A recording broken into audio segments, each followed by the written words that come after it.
When was the last time you truly thought about yourself? Not your job, not others' expectations, but you. How long have you been living for everyone else except yourself? And more importantly, how much longer will you keep postponing your life?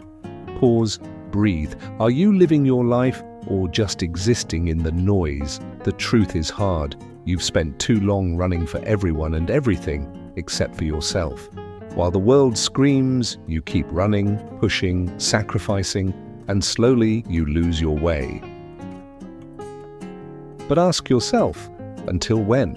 How many more years will pass before you realize that success isn't defined by how available you are for others, but by how present you are for yourself? We live in an age where noise dominates. News, notifications, messages, expectations. They push you to believe that being busy and available 24/7 is the price of success, but that's a lie. If you don't prioritize yourself, you become a shadow in your own life. In this video, I'll help you reconnect with what matters most, you. You'll learn how to create stillness, work in silence, and rebuild from within, using Stoic wisdom as your compass, because if you don't take control of your life, someone else will. So, will you wake up now or keep sleepwalking through a life others have written for you? Let me tell you a story. A man named Gabriel. A man like you, like me, once invisible to himself. After leaving the hospital, Gabriel wasn't instantly transformed, but something inside him had changed. He finally understood a truth he had ignored for years. If you don't make yourself a priority, you will always be an option to others, and never to yourself. Today, his life is different. He still works, he still helps, but he no longer sacrifices himself in the process. He set new boundaries. He learned to say no, and he discovered that when you're good with yourself, you can give more, without losing yourself along the way. This isn't just Gabriel's story. It's the story of thousands who've forgotten something essential. Their life belongs to them. So now let me ask you, how many times have you said yes when you meant no? How often have you put yourself second just to avoid disappointing others? And how many years have passed with you still waiting to truly live? If this resonates with you, stay with me, because we're going to break that mindset. You'll learn how to prioritize yourself, protect your peace, and take control of your life, because no one else will do it for you. And before we continue, if this message hits home, subscribe to the channel and join our growing Stoic community. Drop a comment and let us know.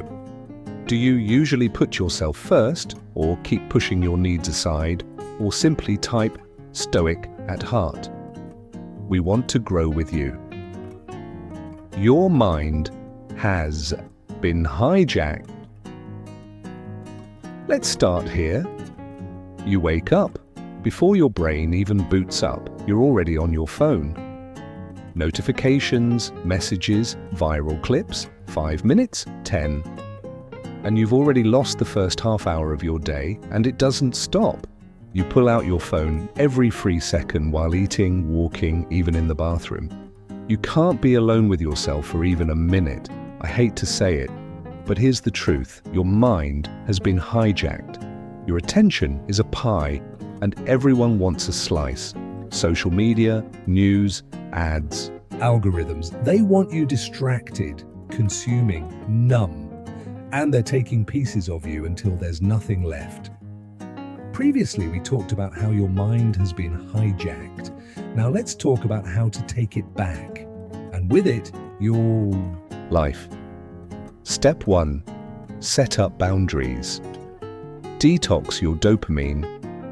No, you don't need to throw your phone out the window, but you do need to make it serve you, not control you. Turn off unnecessary notifications. Use screen time limiters. Install free apps that block distractions. If you're not using them, maybe the problem isn't tech. Maybe it's that you're afraid of change. Step 2. Mentally activate airplane mode. For the first and last hour of each day, avoid your phone. That time belongs to you, not to an algorithm. Use it to journal, exercise, learn, plan. That's how you build momentum from the inside out. Step 3. Ask the Stoic question. Right before opening an app, pause and ask, is this serving me or distracting me?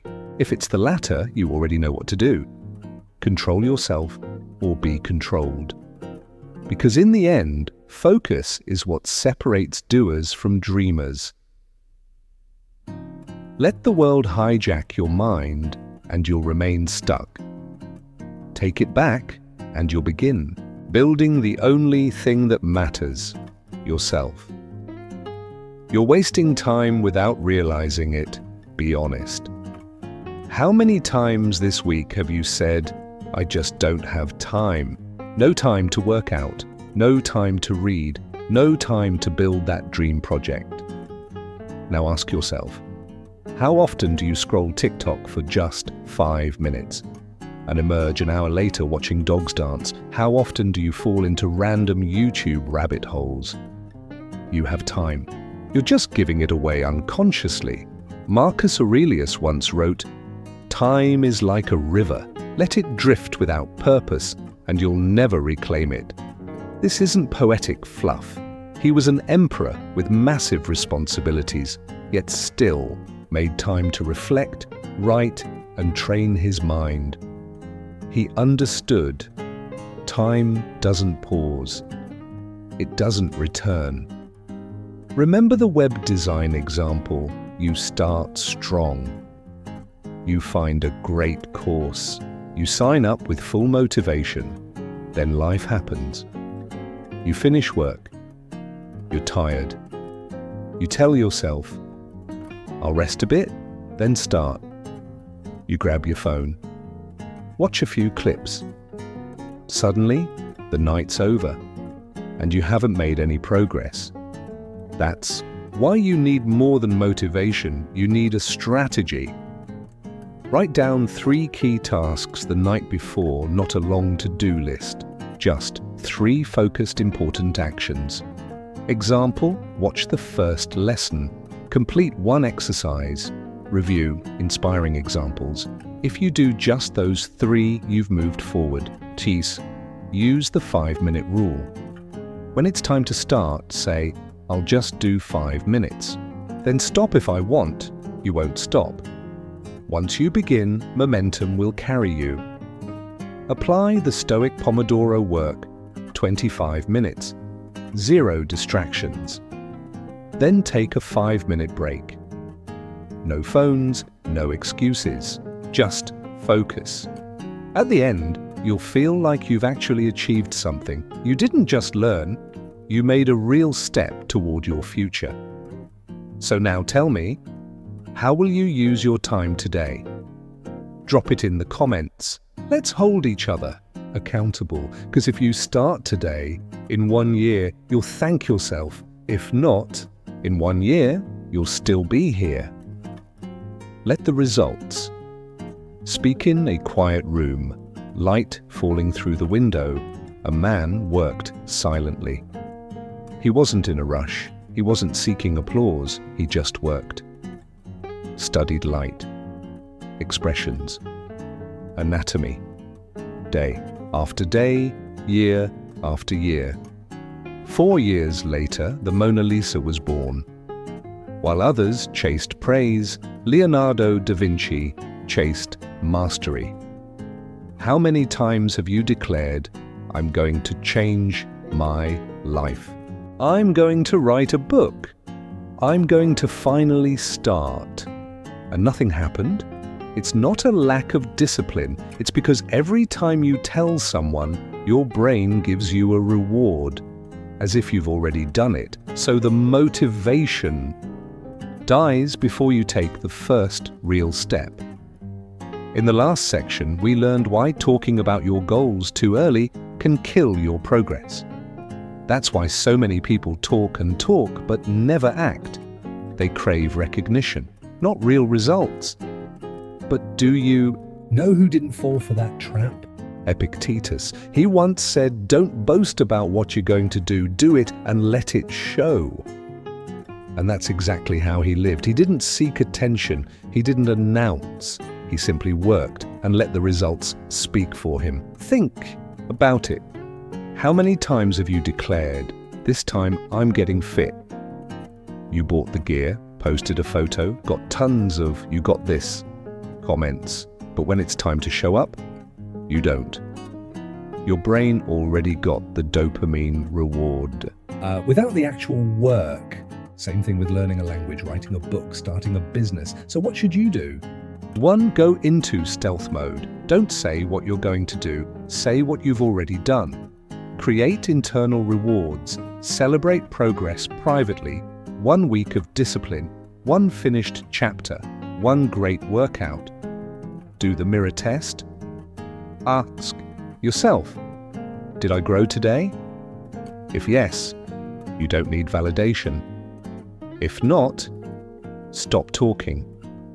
Start doing.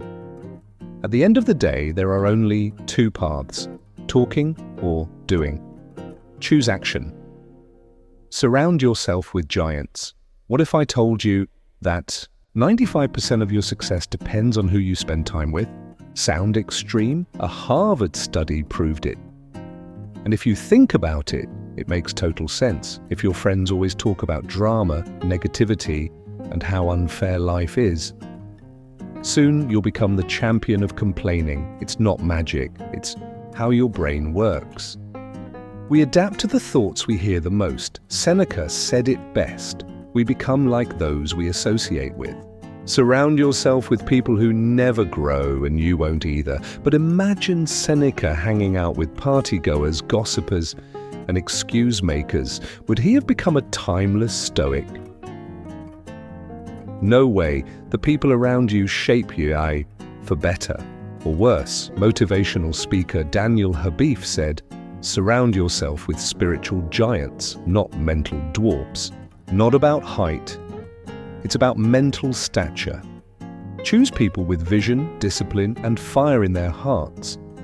Because being around the wrong people is like tying a rock to your ankle while trying to swim. In the last section, we saw how your environment can make or break you. So now, put yourself in this scenario. You've decided to improve your life. You've set real goals, but every time you try to move forward, the people around you pull you back. You say, "I'm starting to work out." They say, "Don't overdo it. Life's for enjoying." You share a dream project. They say, "Don't. Get your hopes up." And slowly their doubts become your doubts. But the answer isn't to ditch all your friends overnight. It's about becoming aware. Aware of who influences you and learning to filter your environment. Filter the people around you. Ask yourself, who uplifts me? Who makes me think bigger? Spend more time with them. Can't find anyone like that? No problem. Start with content. Books, videos, podcasts. Find voices that inspire you and let their mindset shape yours. Learn to say no to. People who drain your energy, conversations that waste your time, habits that move you away from your goals. Every yes to the wrong thing is a no to your progress. Build a virtual circle, don't have a positive circle yet. Build one online. Let your mind be shaped by thought leaders, visionaries, creators who live with purpose, because when you feed your mind big ideas, you'll start thinking big too. Think about it. Hang around gym goers and you'll start exercising. Spend time with entrepreneurs and you'll start learning business. Read with thinkers and you'll begin thinking like one. Your environment creates your habits and your habits shape your life. So be honest. Are your friends bringing you closer to your best self or pulling you away? If they're not lifting you up, they're probably holding you down. And don't wait for them to change. Be your own priority. Build an environment that pulls you forward. 5. Practice mental minimalism. Picture your mind as a workspace. Clean, focused, creative, in theory. Now imagine it cluttered. Stacks of junk old info, no room to breathe. That's what happens when your brain is overloaded. Every negative headline, every pointless comment thread, every gossip is mental noise. Your brain's a desk after a storm, and you didn't even notice. You think staying informed makes you smarter.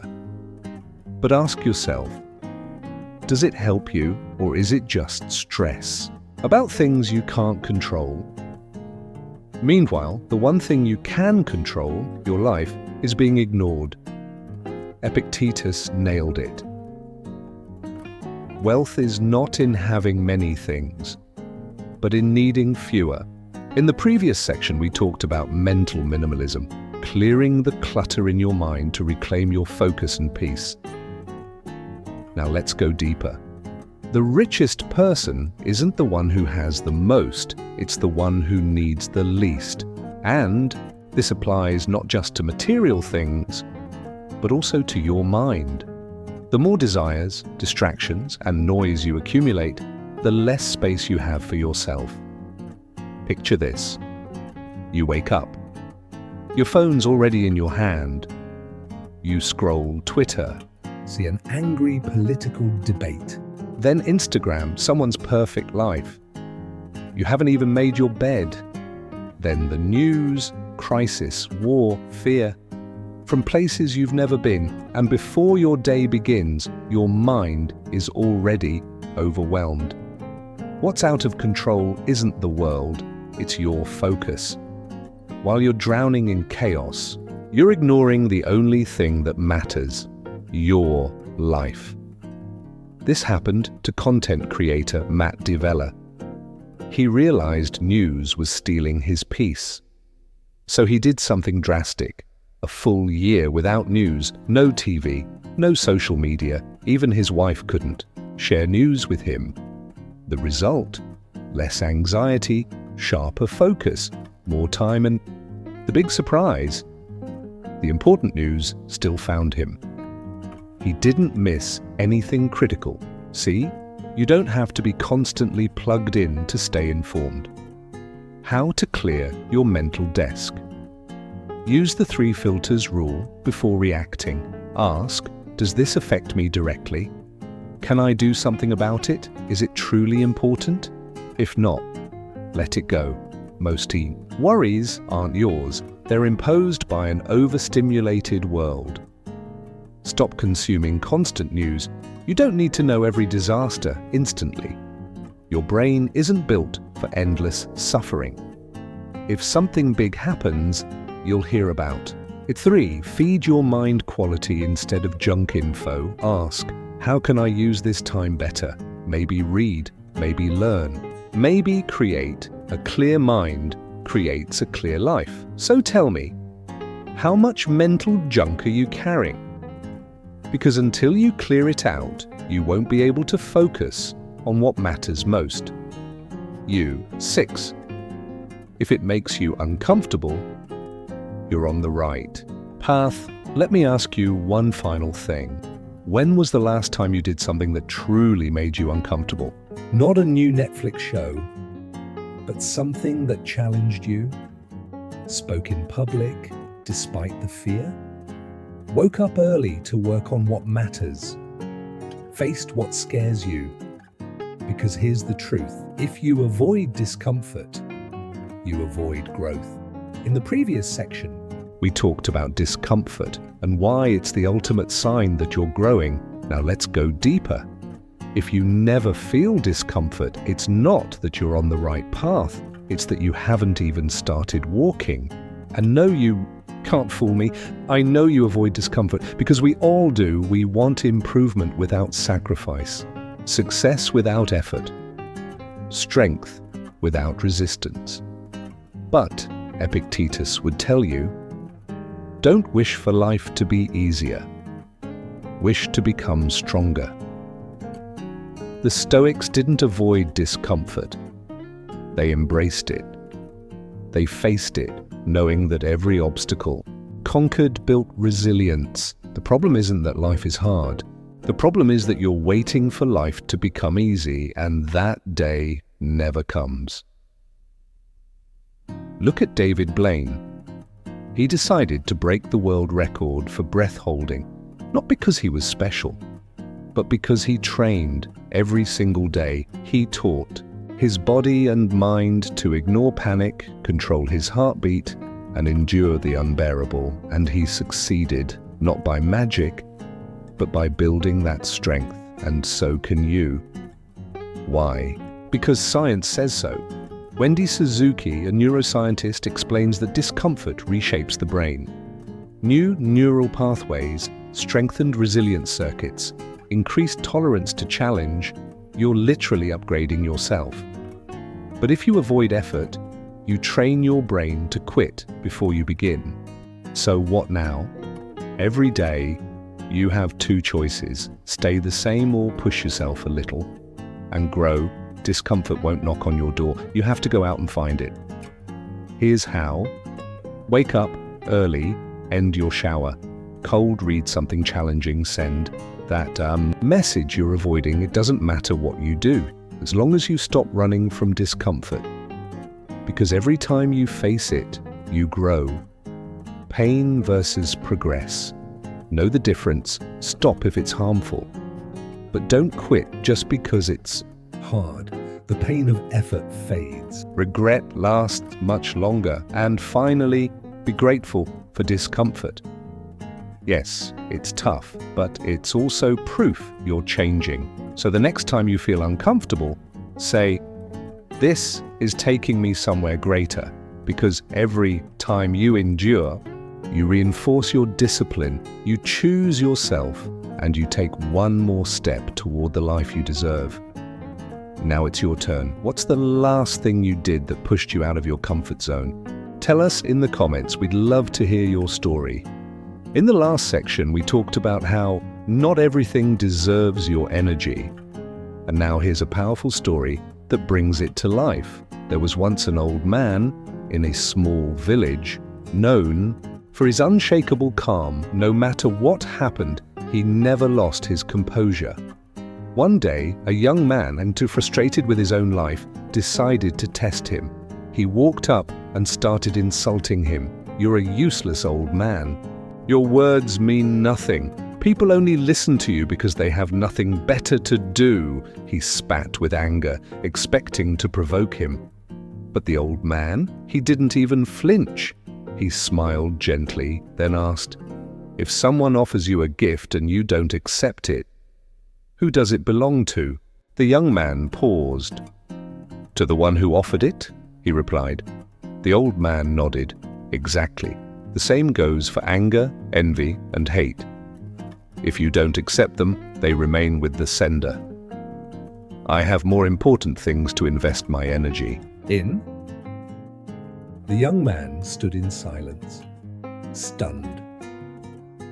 He had believed that every insult deserved a reaction, that he must always defend himself, but here was someone completely immune. That's the lesson. He didn't let others control his mind. As Marcus Aurelius said, if something external upsets you, the problem isn't the thing itself, it's your perception of it. An insult only has power when you accept it, so ask yourself, how often have you wasted energy on things that didn't matter? Argued over a social media post? Got angry about something you couldn't control? Let a broken elevator ruin your whole day? And when it's time to focus on your goals, you're already drained. Visualize this. Your attention is a flashlight. Where you point it, your energy goes. Shine it on petty problems, pointless arguments, and daily stress. You'll run out of power for the things that truly matter. If you want to make yourself a priority, treat your energy like a finite resource. Here's how. 1. The 30-second rule pause. Breathe. Count to 30. Ask, is this worth my energy? If not, move on. Practice strategic indifference. Ignoring isn't weakness, it's intelligence. Not everything deserves a response. Ask, do I really need to engage with this?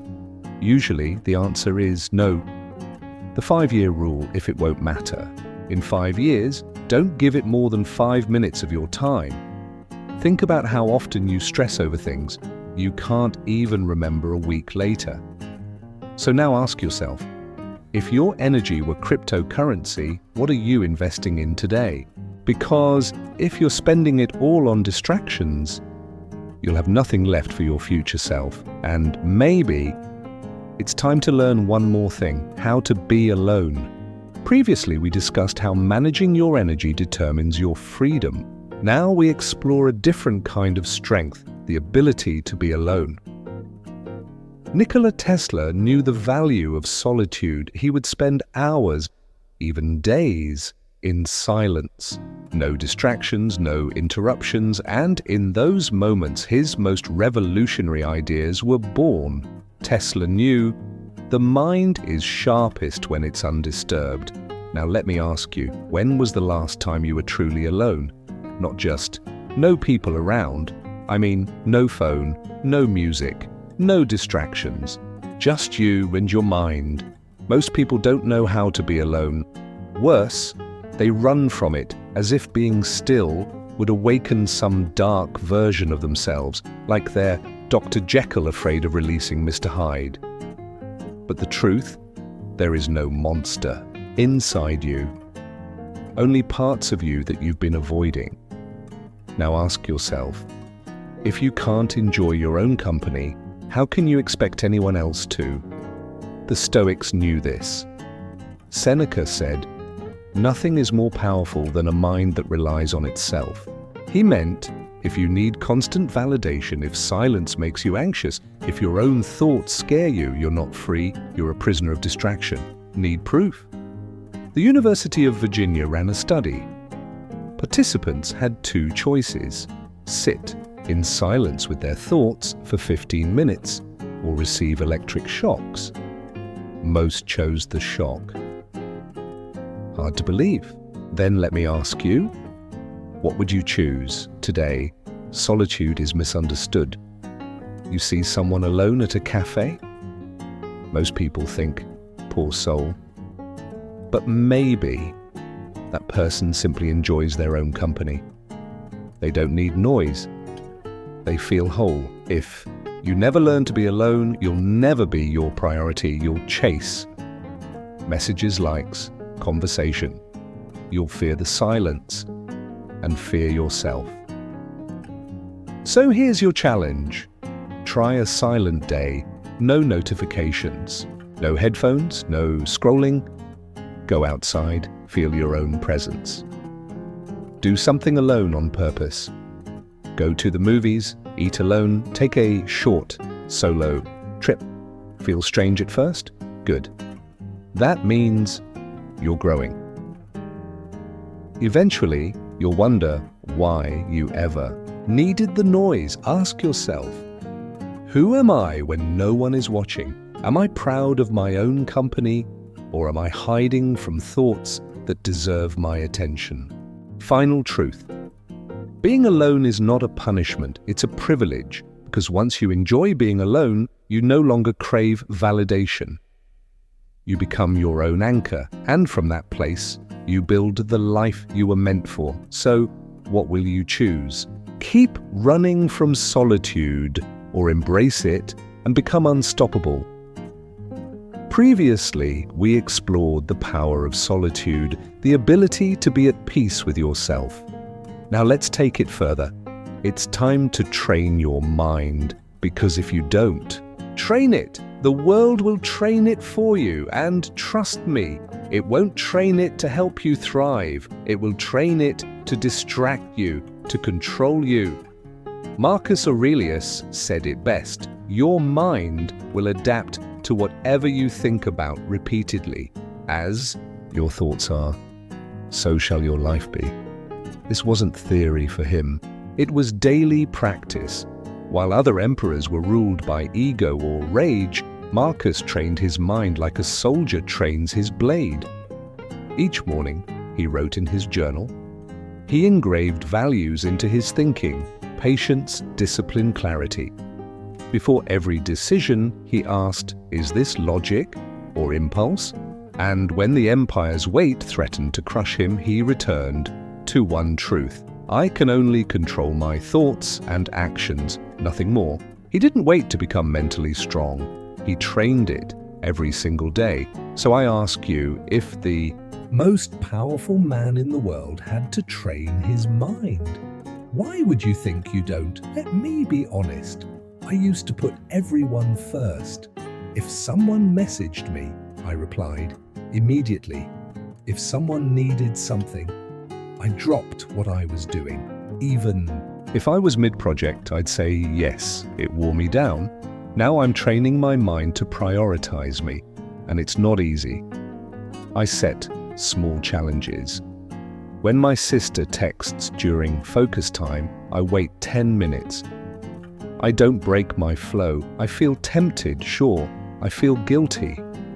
But I remind myself, if I don't protect my focus, no one else will. Here's what else I do. Before filling my calendar with favors, I plan my day first. My goals come first. If it doesn't fit, I say no. Because I've learned, if I don't train my mind, I'll lose my focus. Want to train your mind? Create a mantra, something like, my time matters. If I don't care for me, no one will. Write it. Say it daily.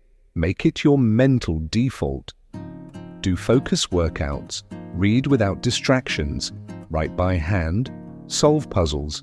Learn to concentrate on one thing at a time. Pause before responding. When someone asks for something, wait. Breathe. Ask. Does this serve my day, or is it just habit? Because if you don't train your mind, society will, and it won't train it to help you succeed. It'll train it to keep you too distracted to care. So now tell me, will you let others dictate your direction? Or will you make your mind your greatest weapon? Because there's one thing that separates dreamers from achievers: focus and the courage to act. And that's where we're going next. In the previous chapter, you trained your mind to stay focused. Now there's one last thing left: action. Just do it. Let's be real. The perfect moment, it will never come. Richard Branson, founder of Virgin, nailed it. Say yes before you're ready.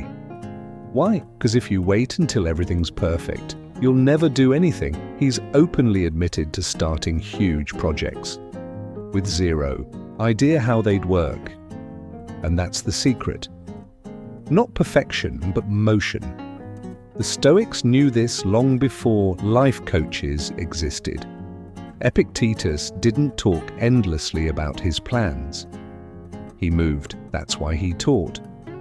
Don't explain your dreams, just make them happen. Planning, thinking, analyzing, none of it brings you closer to your dream. Only doing does. Imagine this: you want to learn guitar, you watch tutorials, compare brands, read about strings, but at the end of the day, have you even touched the guitar? This is Newton's law of inertia in action. Objects at rest stay at rest. Objects in motion stay in motion. Your brain's no different. The longer you wait, the harder it becomes. But one step, one action, and momentum builds. So, what if you only have 15 minutes? Start anyway. Learn 2 chords. Practice. Do it badly, but do it. The best musicians started off rough. The best writers, terrible first drafts. Top athletes, they tripped over their own feet. So what? Start messy. Because starting badly beats not starting at all. So here's your choice. Keep planning. or start building. In silence, with discipline for yourself. Making yourself a priority isn't selfish. It's responsible, because if you don't take charge, someone else will. Every day is a fresh chance. Focus on you, work in silence, invest in your future. It's not about speed. It's about forward motion, one small step at a time, because life doesn't reward the thinkers, it rewards the doers. If you've made it here, comment below. I will focus on myself. Let's see who the real Stoic warriors are. Don't forget to subscribe, hit that notification bell, and like this video. Also, check out our playlist on screen. It's packed with insights, stories, and strategies to help you live a calmer, stronger life. Click it now and let's keep growing together. Until next time, take care and stay stoic.